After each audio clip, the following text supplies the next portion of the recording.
levoisun hi haflong dima hasaw kan ummeka tuhin haflong park in hoi atakel I love dima hasaw inzik na kuhan fe kan tuma tuhin haflong poi nam thok kuhan auto kan hayara haflong poi nam thok kuhan auto hayar man ku hi cheng zani antia jingkaran thok ro sur char charahi tuhin haflong part rota kan ummeka lo en pe un la lama kan hung vlog pe dengan ni hi bora haflong viewpoint an hui hopel tuhin viewpoint akan ummeka helaya viewpoint ken na dingin ticket lakanga ya ticket man chu som ni antia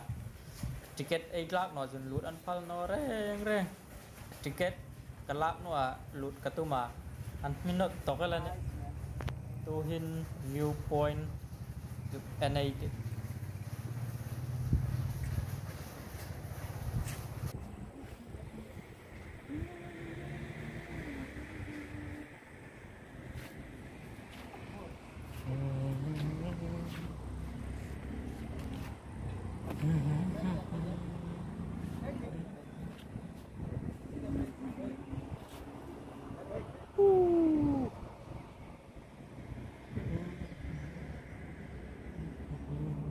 is posting.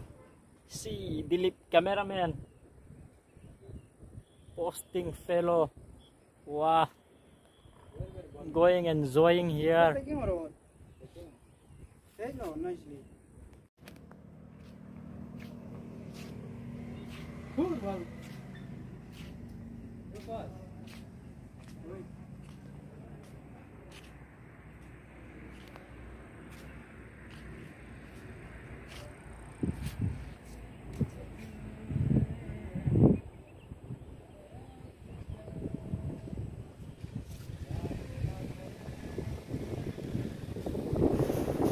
Lai alam in lang so half long rail station ania gohti fenalam half long new half long station ani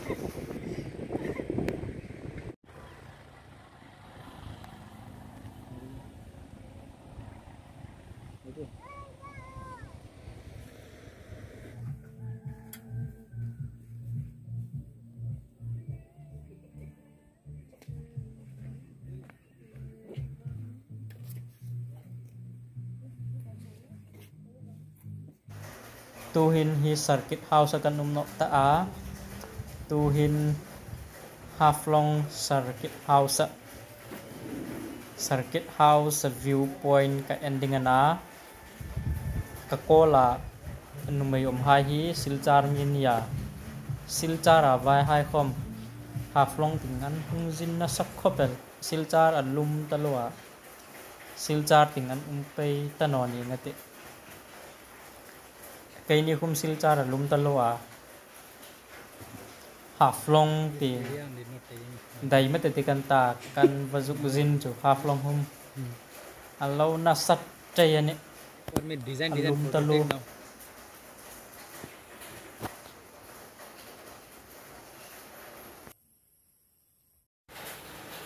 lai hi half long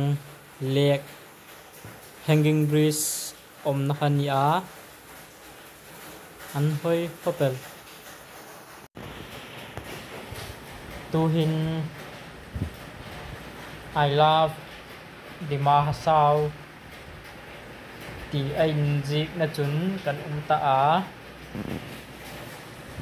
so thlaya tlang ei juk mu thei hai so zatenga tlang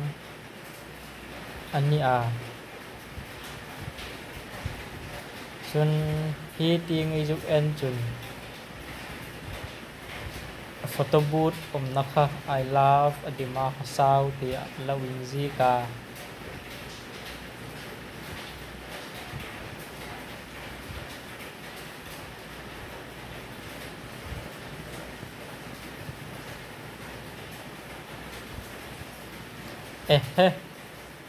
vai nuat lam na sa e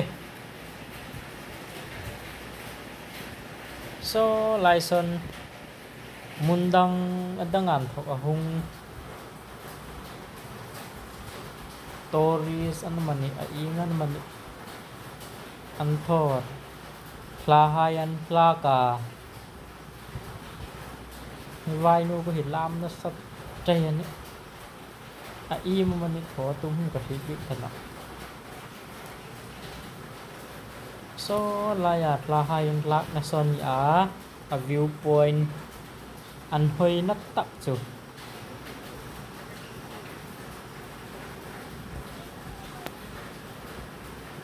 amun hi an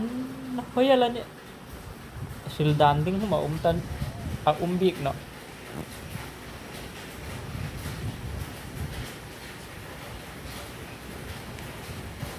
karul hai lai ko hin kla hai an kla ka so lai son vai haiอันนี้ให้เขาเหมือนกล้าแม่กา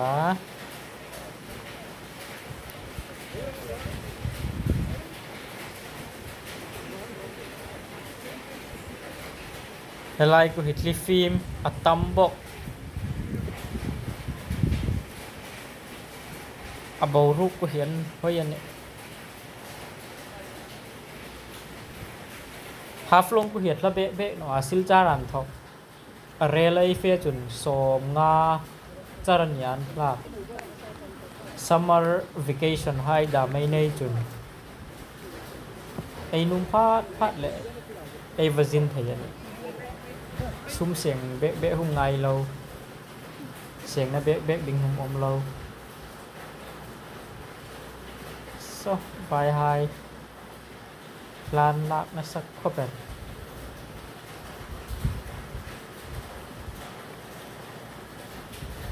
vai nụ pui hai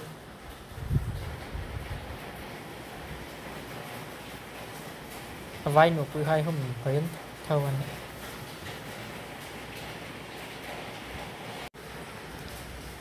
tu hin karul hai le kan ta a hi karul pani a haf long mi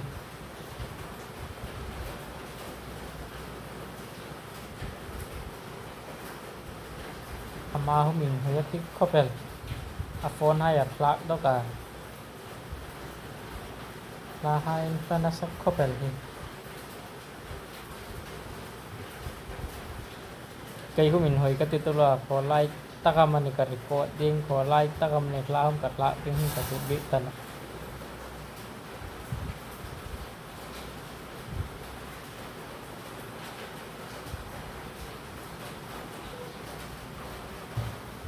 ลายมุนหิจุดารงา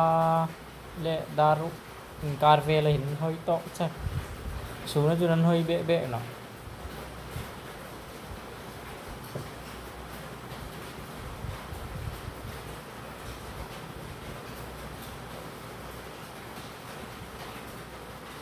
อันหอยเข้าไปอะไรนี่จ้ะ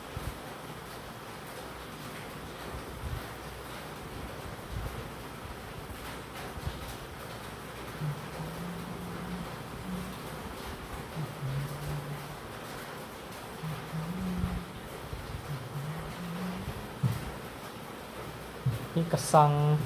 อันนี้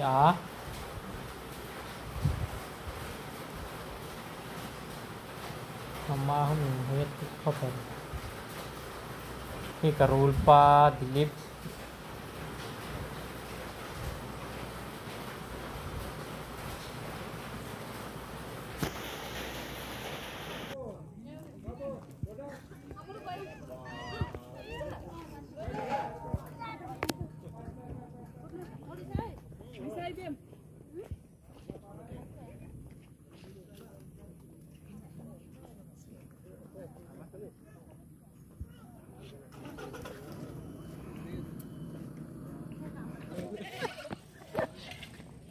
देख दस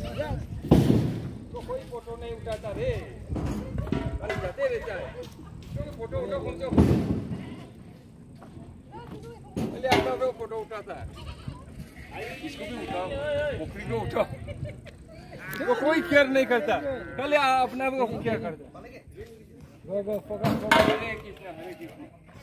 गो little back I love दिमाग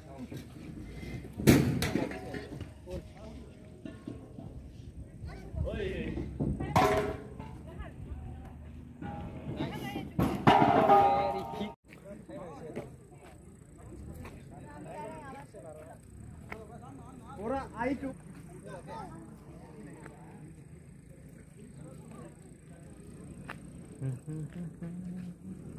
okay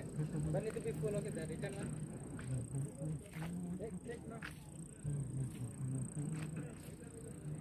okay या take Bien, Leiro.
I love Dimahasau. Hah? Don't along with me.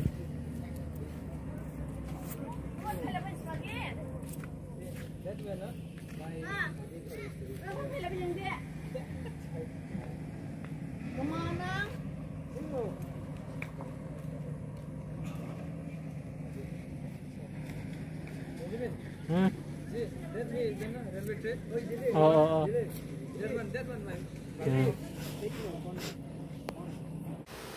Letuhin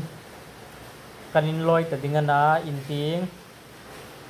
ka channel and hi po kan ka viewer hi po kan ka channel hi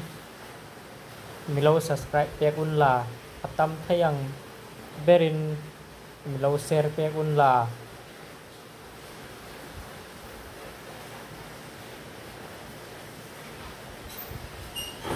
letuhin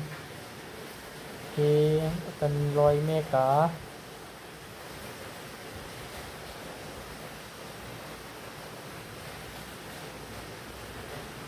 amun hi chu maksanan tak khopelan hoi boxi everyone bye bye